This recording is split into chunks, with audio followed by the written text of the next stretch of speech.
মুর্শিদাবাদ জেলাকে কেন্দ্র করে এবং যে দুটো পার্টে মাত্র দুটো ওয়ার্ডে গন্ডগোল হয়েছে, সেটাও কারা করিয়েছেন প্ল্যান করে, কি করে করিয়েছেন, কিভাবে করিয়েছেন।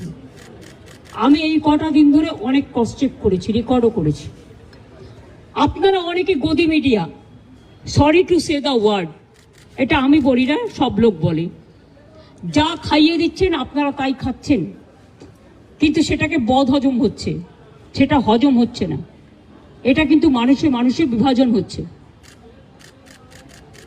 দুটি তিনটে লোক আছে যারা এই গন্ডগোল পাকাচ্ছে, তারা নাকি বিরাট বিরাট ধর্ম নেতা, মানে ধর্মের নামে বিধর্মী নেতা, অনেক বড় বড় কথা বলেন। আর আর্থিক উৎস আমার মনে হয় বিজেপির নেতাদের জিজ্ঞেস করবেন, তারাই বলে দেবে।